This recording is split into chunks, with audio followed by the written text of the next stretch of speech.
Injaz Maghreb, c'est une émanation du secteur privé. Le secteur privé qui a compris l'importance justement de la jeunesse, c'est sur cette jeunesse qu'il faut investir. Donc Injaz Maghreb, c'est le groupe SNI qui en est le fondateur. Nous avons des partenaires de marque comme Mastercard, comme Vivo Énergie, comme Citibank qui nous accompagnent. Donc nous avons le secteur privé, nous avons des accords avec le secteur public, essentiellement avec le ministère de l'Éducation, qui nous permet de dérouler toutes nos actions dans les collèges, les lycées et les universités. Et donc nous avons aussi la société civile, à travers quoi? À travers le mécénat de compétences, parce que les entreprises dont je viens de parler, non seulement elles financent, mais aussi elles mettent à contribution leurs managers pendant les heures de travail.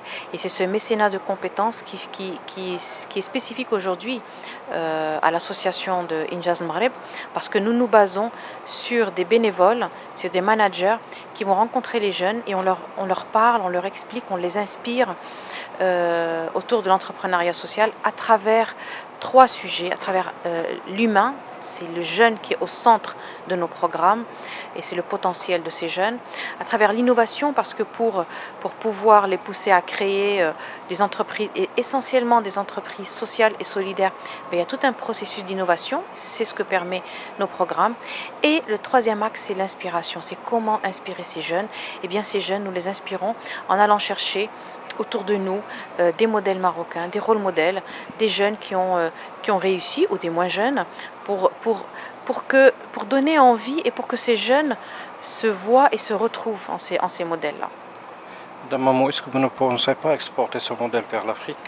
Alors, Injaz Maghreb est une émanation de Injaz l'Arab, donc nous sommes présents à travers 13 pays, mais Injaz l'Arab elle-même, elle émane de Junior Achievement Worldwide, qui est une association qui fête ses 100 ans cette année et qui a déjà éprouvé tous ces programmes dont je vous parle. Donc nous nous ramenons ces programmes qui ont été testés, retestés, nous les adaptons à nos besoins.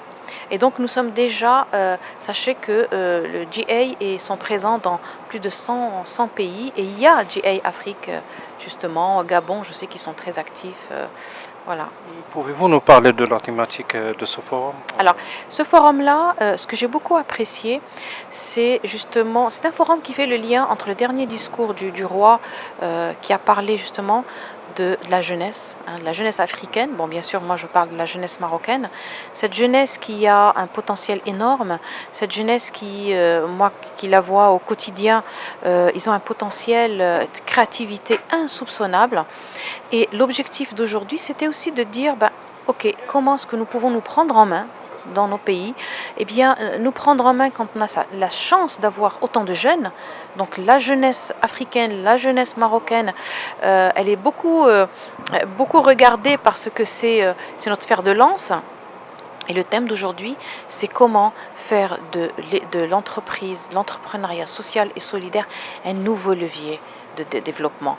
Un nouveau levier de développement à travers justement un écosystème qui doit être de plus en plus cohérent. Donc il faut qu'on ait un cadre juridique et je pense que nous avons les pouvoirs politiques qui ont compris aujourd'hui, ça s'est vu, qui ont compris l'intérêt de revisiter le cadre juridique de ces entreprises sociales. Le thème d'aujourd'hui, c'est aussi que nous prenons conscience que cette jeunesse-là, c'est un terreau pour je veux dire des recrutements qui seraient contre le développement de notre pays. Et c'est aussi une prise de conscience, ce forum, sur l'importance de faire jouer le triptyque, le privé, le public et la société civile. C'est ce triptyque-là, s'il fonctionne correctement, avec une stratégie nationale portée vraiment par le roi et par le gouvernement, qui structure l'action et qui en fait vraiment une vision pour les prochaines années, eh bien nous, sur le terrain, nous prenons le relais et nous appliquons cette vision. Voilà, et c'est l'intérêt de ce forum. Dernière question, qu'est-ce que vous pensez du think tank annoncé par le président du groupe le matin?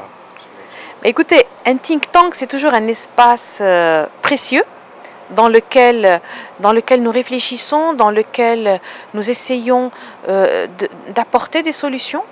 Et donc un think tank, bien sûr, nous en avons besoin pour, comme j'ai dit, ces actions-là ont besoin d'être structurées, elles ont besoin d'être benchmarkées. Donc il faut pas juste, faut qu'on dépasse les effets d'annonce. Il faut qu'on structure. Et ce qui permet de structurer, c'est les think tanks. Maintenant, un think tank, il faut qu'il soit efficace, il faut qu'il livre, il faut qu'il ait les moyens d'exister. Voilà. Donc bon, je ne sais pas comment ça va fonctionner, mais en tout cas, moi, bien sûr, j'encourage cette initiative.